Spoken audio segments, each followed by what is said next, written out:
What's going on today, boys? Got my third podcast on Joe Throws. Got my really good buddy from collegiate baseball, Ryder Thornton. Ryder, how we doing tonight? Joey, happy to be here. Very happy. Thank you So for I the want to invite. introduce yourself for you. You want to introduce yourself to everybody? Uh, it's Ryder. I coach JV baseball. I was a 5-year college baseball athlete. uh, I don't know. I mean, I could go on for hours. Like, I guess that's why we're here. Yeah, What else yeah. do you want to know? A lot of things, It's my man. A lot first of things. podcast. So, Yeah, yeah, yeah. So obviously, like, you're a big baseball guy. If you look at his Ryder Jam or his Coach Ryder Instagram pages, which you need to follow instantly. Like, what was your baseball journey like, man? Like, how did you lead up to Linden? all right, we'll get going with this one for all the listeners out there. Started off in T-ball. I was about 2, 3 years old, dude. Like as early as I can remember, every spring playing baseball. Uh, Went from T-ball to minor leagues, and then I was on the Red Sox, dude. I remember going to my first like evaluation inside. I wore a Yeah. whole ass Red Sox uniform, dude. So they put me on the fucking Red Sox, dude. Shout out to Essex Town Little League for that. That was sick. Yeah. Um, and Yeah, dude, I was always pissed off at my teammates. I remember in Little League because it didn't seem like any of them wanted to be there as much as I did. Um, so I would get mad, but that was just me kind of sucking at baseball now that I'm looking back at it. I'm just getting mad at myself. But anyway, um, yeah, every year that I got out of Little League, it just seemed like more and more people wanted to be there. And then even still, like you get to varsity baseball, like there's still like my senior year, everyone really wanted to be there. That was sick, but it still felt like sophomore, junior year, there was still like some people that were wishy washy about it, you know? So when I got to Linden, when I got to college ball, dude, everyone seemed to be bought in and everyone really wanted to be there. Um, at least my first year. Some of the younger guys coming in. I mean, I don't know. I probably killed that tradition a little bit, but when I was at practice, like nothing else mattered, you know. Like I wasn't a big lifting guy, unfortunately. Still isn't, Yeah. unfortunately, but that'll come when it's ready. You know, I'm not Yeah. counting it out. It's on the table. Yeah. So how were the 4 years or 5 years actually at Linden? Was it, you know, memorable, or how did it shape you, obviously, as a person? It's a good question. Um, yeah, I mean, I had a great time at Linden. Don't get me wrong.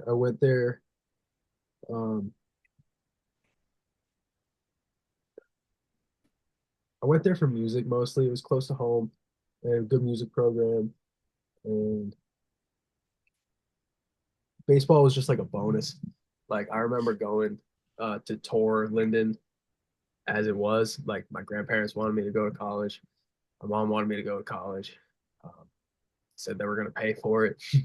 So I was like, all right, like yeah, I'll go to fucking college. Like be kind of dumb not to. So um, went for music, and I remember going wearing my Essex baseball stuff on the tour. Of course, I had to. And one of the coaches came up, was like, "Yo, did you play baseball?" I was like, "Yeah, dude.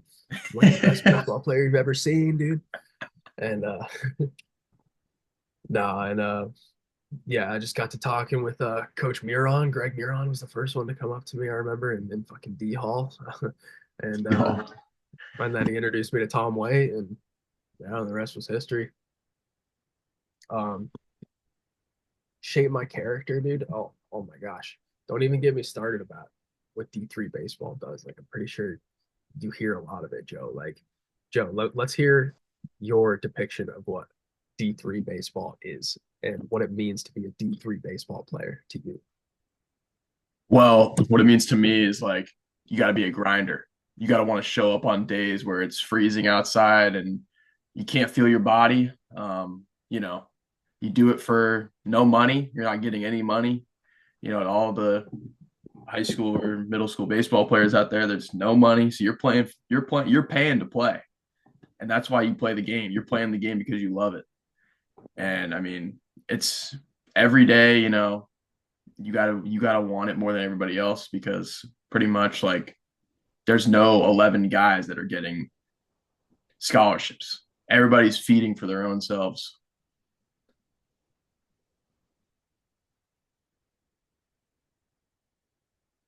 I would agree with a lot of that, dude. The pay to play is like a really good way to put it.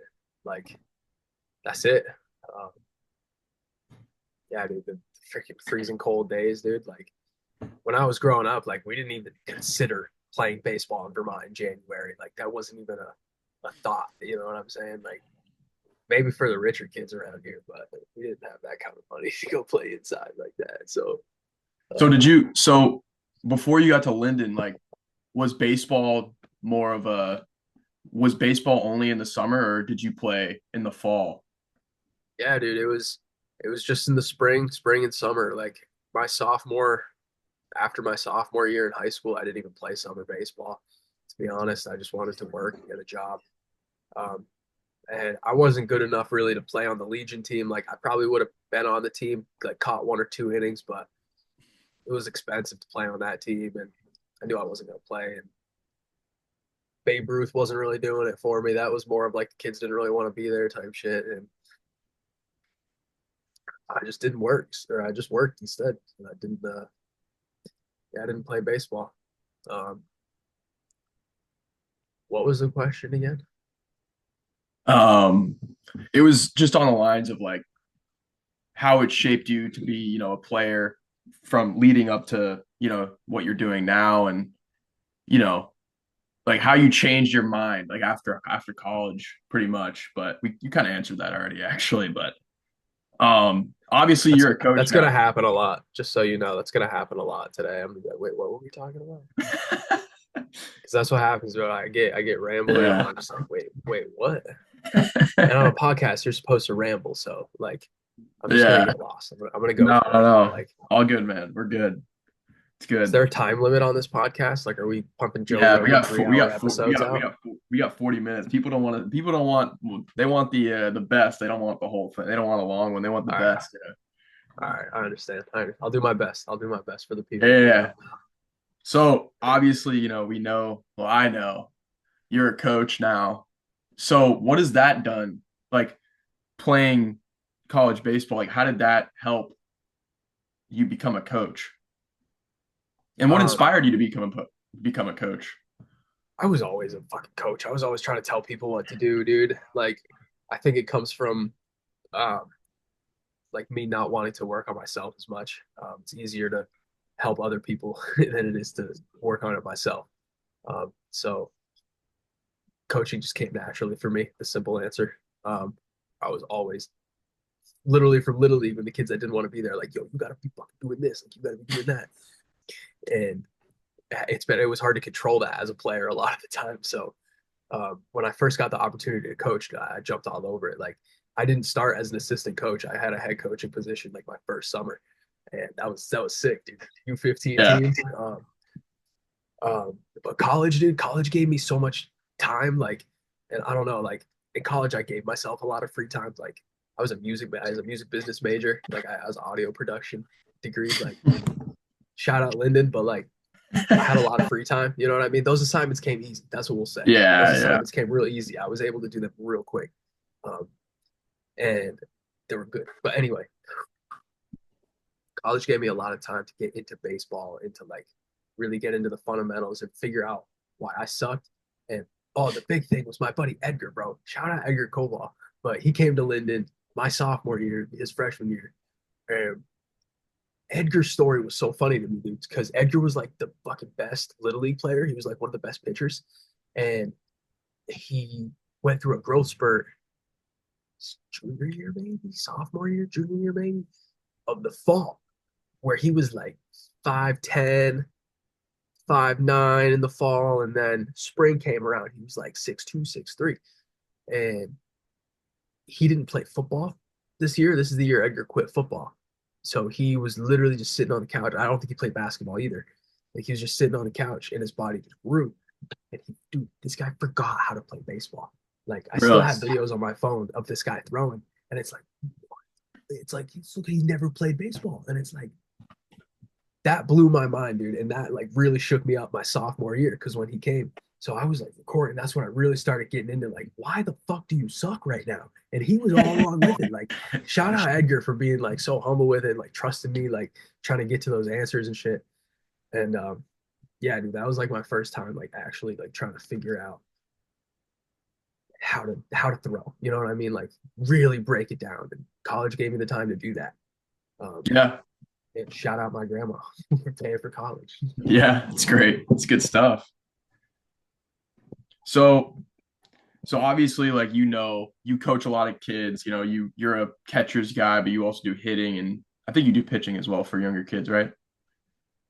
Yeah, I'll do it all during coaching. I haven't done lessons in a little while, but we might get back to that someday. Definitely when Yeah. the knee heals up. Yeah, and my big question here is like, you understand like when you were younger, you didn't have social media like as big. Like it's bigger now. And do you think like what is the difference like in today's day and age versus like when you were in high school or middle school? Like what is like the problem with baseball? Like why is it so much different now with the whole state of it, like high school, college, pros, little league? What does baseball need to do better from your eyes? I don't know. Like I really love baseball right now. Like Yeah. I'm not super into like looking at like what could be improved. I don't know. Like I'm more of like what's really good about it right now. Um, because dude, like there's so much information. I guess what could be improved, there's so much information going around on the internet that just isn't the best information, I guess. And maybe that's like coming from a biased perspective, obviously, but like there's so no, there's so much like base drills that kids want to just like they do this one drill and they think it's gonna be like they're gonna be hitting home runs. You like think they're gonna be hitting 450 off like one drill, and there's like so much fucking more to it that like people are just looking for like one simple fix, and that comes from like scrolling and like trying to get that instant gratification. It's this whole fucking world we live in, dude. Don't get me started, but um, it's like yeah, there's so much just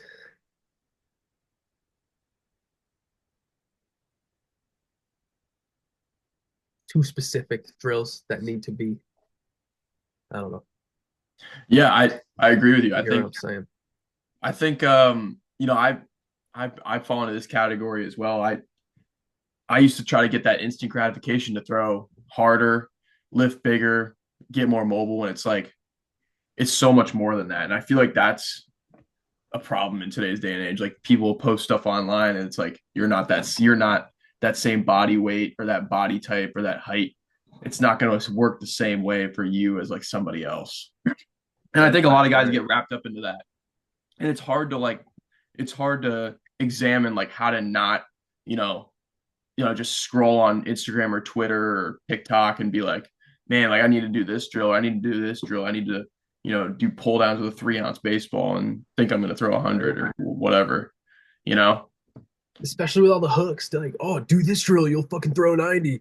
Like, oh, do Yeah. this and you'll throw this. Like, Do you know how many times I've gotten a DM from a guy, some random account, and they just tell me, hey, Joey, like if you want to work with me, you have so much more left in the tank. I could help you throw harder. And it's like, oh, and it's like, man, like I'm good, man. I appreciate it though. And it's like facts. why are you even talking? Like why are you just wasting my time?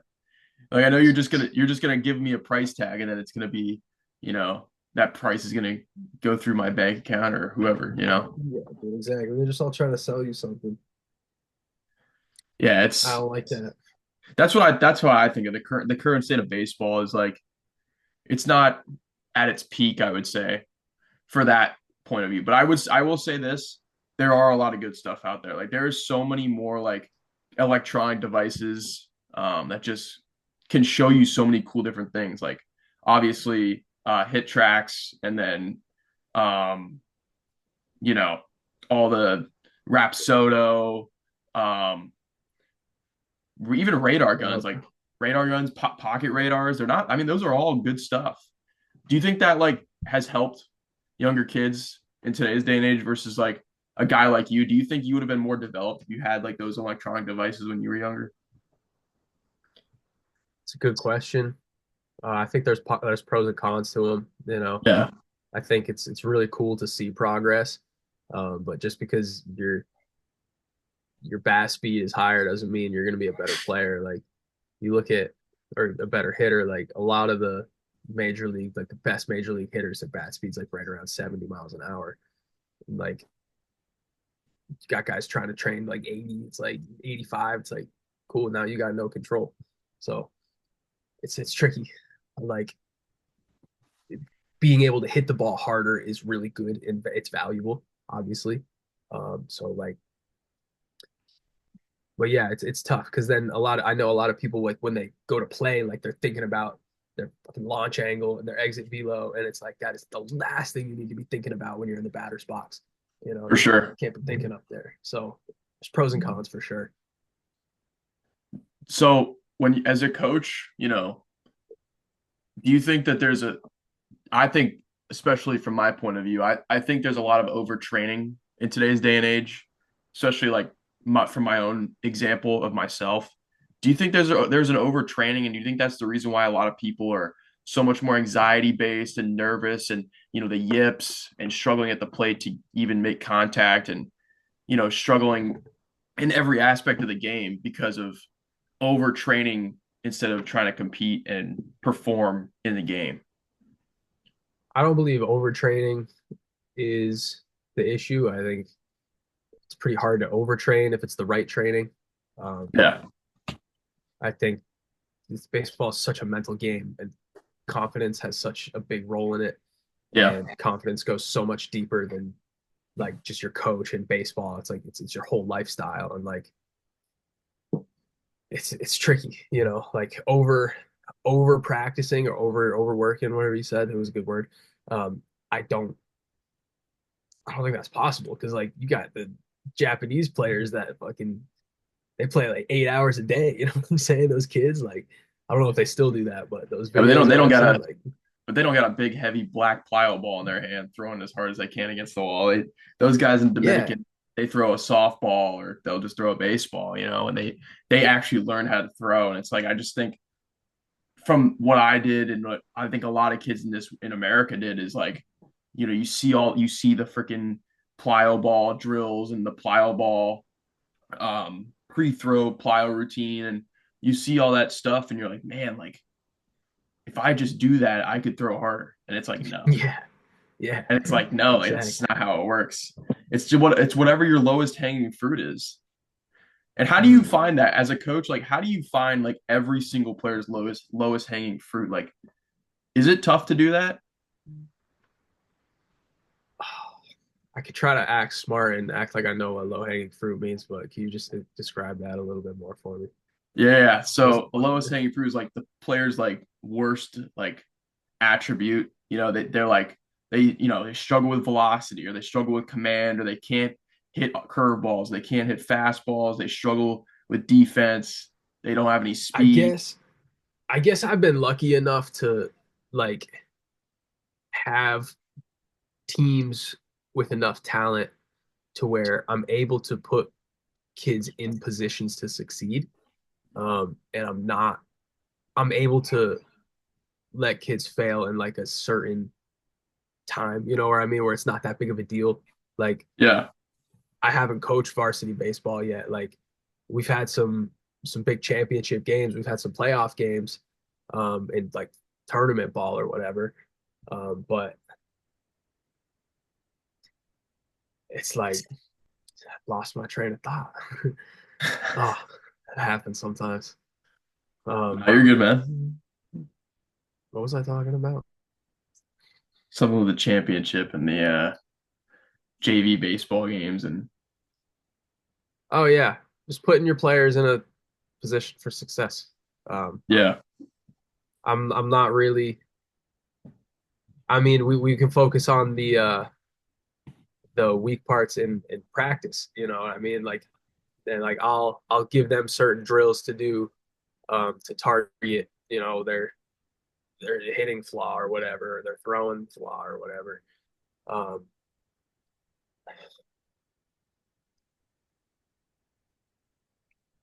but giving kids game reps is like can't beat that too, because Yeah, I feel like they you got get to the get most out of confidence game. from somewhere, Yeah, I feel like you get the right? most out of game reps. That's where you learn the most, in my opinion. It's like you can learn from, throwing a bullpen with no batter standing in with no umpire and you're throwing into a net, a nine pocket, or you're hitting, soft toss from your hitting coach. Like I feel like you learn more if you're in a game, live situations. Yeah. Totally. Being honest with yourself too, like remembering how you were feeling in that situation, like what were you thinking? How did Yeah. it go? So, Yeah. And I mean, how do you know, from going off what you just said, like, how do you teach like the mental game, or is that like something they have to do it on their own as a coach, or how do you make them feel positive versus like a negative like especially after a bad loss or just after a bad at bat or a bad, outing on the mound? it's a great question. I mean, it's all trial and error for me right now. I mean, I'm 25, um, turning 26 in June, so There you go. I'm it depends on the kid right now, I guess too. Like, um, some kids are just really fragile. Um, I think it comes down to like what they hear at home, right? Because like a lot of kids' inner dialogue, if they even have one, it just blows my mind that some people don't have an inner dialogue. But kids' inner dialogue is mostly their parents and just other people they've heard. So if that inner dialogue is mostly like really negative thoughts, like you suck, like you got to be better, like you can kind of tell, like kids will get down on themselves. Those are the kids I'll give extra positivity to, and I'll really be careful about how I'm critiquing them. Um, Other kids who are like kind of quirky poppy all the time, you know what I mean? Like you can tell they got a positive inner dialogue, or those are the kids that just don't fucking have an inner dialogue. Those are the kids you can like kind of get on more and like really, Yeah. let them have it if they need to, like make an example out of them sometimes. Um, but you can do that with all your players if they know that you like really care about them and you want them to get better. Um, I genuinely really care about all my players. Yeah. It's just, Yeah, I was having a conversation with one of my coaches about that, and he told me, in today's baseball day and age, you can't treat everybody the same. You can't be, yelling at every single player because not every single player takes it the same way, especially after like a bad performance. It just completely kills their, you know, even chances to want to play still. There's guys like it's 2025. Like this is, it's different than like 2015. Like yeah, or yeah, it's like guys will just completely like shut down and just not want to be around the team. yeah, totally. I can So see it. yeah, yeah, man. I can just see it from even playing. Like just playing, I'm starting to like I think like since this is my last year playing like college baseball, I'm starting to see like what coaches see. Like you know what I'm talking about? In your last year, did you like have that feeling like I see why coaches are the way they are from that aspect? Oh, totally, dude. I was able to see that like my sophomore year, really. Oh Um, yeah, you had a head start on me. well, that was just I appreciated transparency too. Um, there's again pros and cons, Yeah. So would you but yeah, go ahead? yeah. I mean, it was fun to see that, and it was kind of hard as a player to sit back and just trust my coach. You know what I mean? Sometimes, like, Yeah. um, because I had to learn to control the controllables, which comes from my coach, which is awesome. But Yeah, that's a tough thing. Tough thing. Tough thing to do. So obviously, I played 1 year with you. It was awesome. Like I wish I played four with you, but like obviously every day, like, Ryder would, he had that, that positive energy or that like coaching philosophy. Whenever he'd get the team together, he would be very intentional with what he was doing, very intentional with how he spoke And I think his words meant a lot to the guys from Linden, speaking from my year, especially. Um, I feel like a lot of guys respected you in that aspect. And would you consider, coaching at the college level? Absolutely. That's the dream someday is to be able to, full-time coach at a big old D1 school, have a nice office with a comfy chair and some cool LED lights and, Yeah. just a bunch of money I can spend on baseball too. Like that'd be sick. Just a bunch of Yeah, rich donors' money. yeah, I just seeing you from up close, like I can just tell like that's what you want to do, and I could see it from my freshman year. I mean, I remember one of my favorite moments ever, like playing with you, was my first ever college outing. It was in Florida. We were playing against I forget the school's name, but it was our first game, and I remember we were hitting, and you come up to me because I think I just finished throwing in the bullpen. And obviously, I was probably, anxiety, nervous. It's my first ever college outing. And you come up to me and said, "Hey, you ready to have some fun?" And I was like, yeah. And you're like, "Hey, you're gonna be all right." And then you take your one of your catcher's gear off, and you take some mud, and you say, "Hey, just put this on your ball." And I remember walking out to the mound, and I was like, I remember throwing my first pitch, and I was like, "Dude, I've never seen my fastball move that much in my life." They gave you like a fucking pearl, dude. They gave you a pearl. I was just mudding it up. Oh, dude, dude, we used spider tag before we had spider tag. Hey, Dude, catchers never get checked for foreign substance. Catchers never get dude, that checked. was That's all I'm gonna say. All I'm gonna say. dude, I remember that like it was yesterday. I remember you pull a little mud on the ball, and I was like, "What are you doing?" And you're like, "Shh." I was like, man, like this is gonna be fun. And I remember I just completely did really good, and I was like, wow, like I should do this every time. Yeah. That Was that the Florida first mud, dude. was that the first year you went to Florida with the team? Or no, that was the second year, No, right? that was my third year, thankfully, dude. Really? I maybe four. Did One, you go all four to Florida?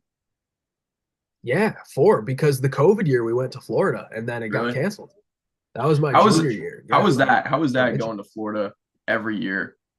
Oh my God. Literally the best times of my life in Florida, hands down. Like you have no responsibilities other than like to just be a good teammate and play baseball. Like and like take care of yourself. You know what I mean? Like Yeah. you're in Florida in the middle of February. It's like 80 degrees, dude, and you're playing baseball on fresh green grass. Oh my God, dude. Yeah, man. In a t-shirt. Oh, don't even, dude. Don't even. Best times of my life, hands down. Absolute blessing to be able to do that. Who was the best team you guys played against in all 4 years you played down there? I don't remember a lot of the people I play, to be honest. Yeah. Oh, they're all bums. Uh, yeah, dude. I couldn't tell you, to be honest. I only remember this one kid from Rhode Island College who came in throwing 90 in like the ninth Really? inning. And it was like 92, 93. But he was only throwing fastballs. And as soon as we figured that out, like we were You stroking were this on him. guy's You were on face. him. Yeah. Dude, I got a hit off this guy. It was sick, Right dude. away.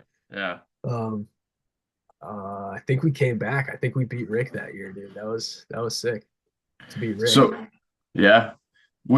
So all the years, obviously, we're in the North Atlantic Conference, and Huston and Thomas are always the people that we, have the biggest rivalry with. And was it always that big of a rivalry? Because it's still like from the last couple of years, obviously, in my fourth year, like is it always just We this always much? hated Husson.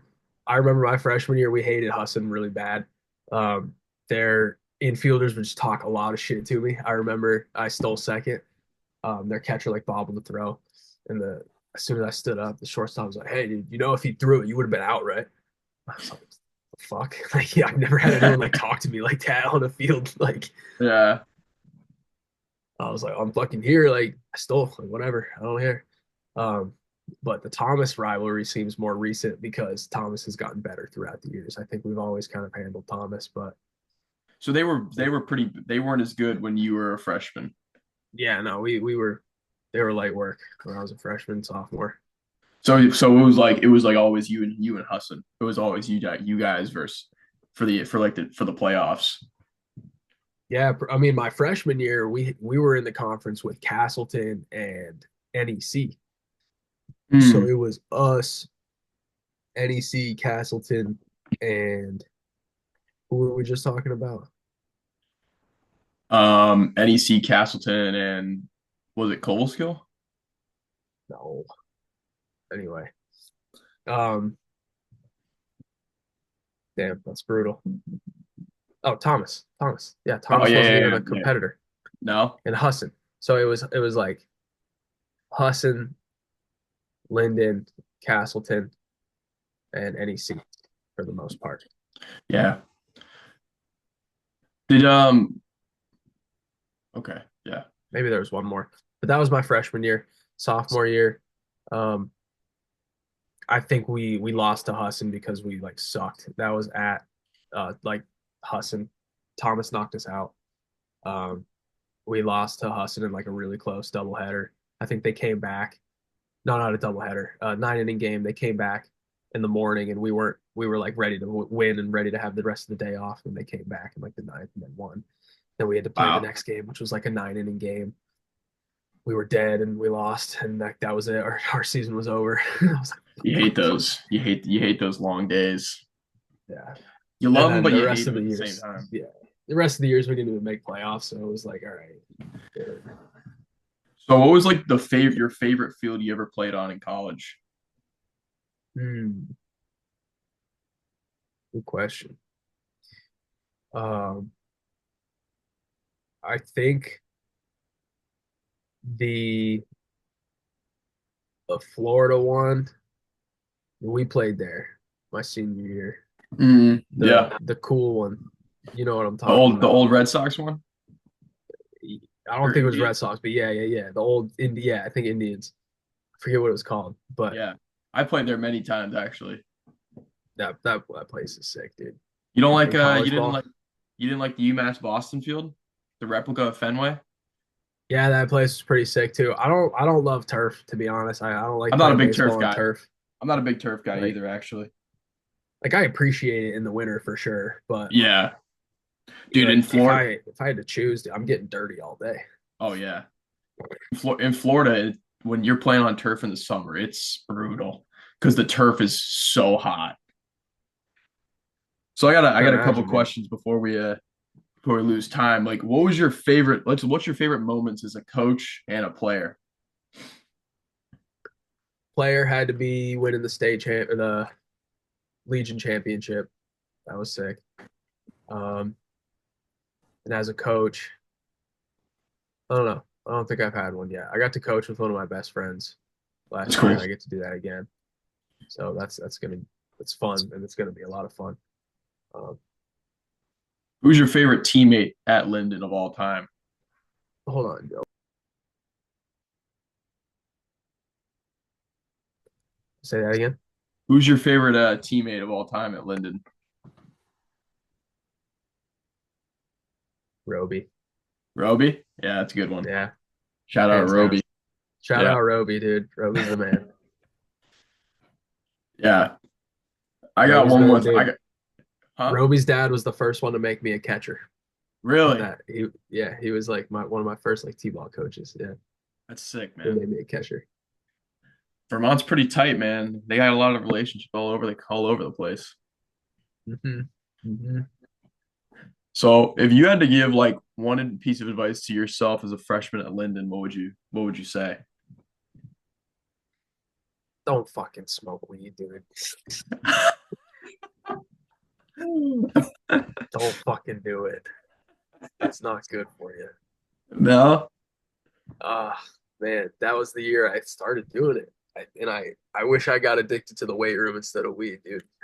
That was it. I convinced myself that, I'm gonna do the playing aspect of baseball and I'm gonna make music and I'm not gonna Yeah, go to the weight room. can't win them all, you know. Yeah, Hey, dude, I just wish I went to the weight room, wish I ate more. But I can start that anytime I fucking please. so when are we gonna see that 95 on a pull down? We saw that 93 on the 3 ounce. Where's the 95 on the 5 ounce? When's that It's coming? gotta be it's gonna be at least a year, I'll tell you that. All right. At Well, least. I guess we'll do a challenge then, I guess, eventually. I hope my ACL heals enough for that to happen. Yeah, Because I'm definitely. I'd not an love to. athlete anymore. Nah, nah, you still are. I got a little bit of it. We were playing some good catch the other day. I got some long toss in me. If you didn't know, Ryder's a big walking mechanics guy. He loves to do his walking mechanics with his dog, Babe Ruth. If I didn't Dude, shout so her out. now, bro, so now that I tore my ACL, like my Yeah, walking mechanics are gonna be through the roof, bro. Like I am PT walking mechanics all day. Like yeah. no idea. Core, glutes, hips.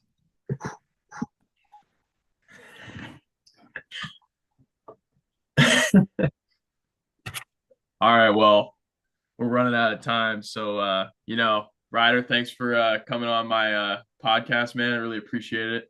Really sick. Dude, I really hope this podcast does well. Like, I don't care. I mean, I just like to do it for fun. It's all fun and joy with my good buddies, and you know, if y'all want to follow Ryder on Instagram, Ryder at Ryder Jam, and then add his coaching account at Coach Ryder. I'll put it in the Coach link. Ryder.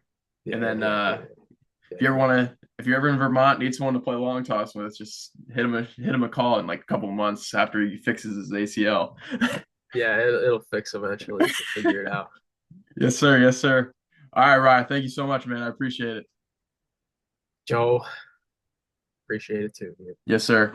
Love you, man. Love you, Joe. We'll see you soon. See you, buddy.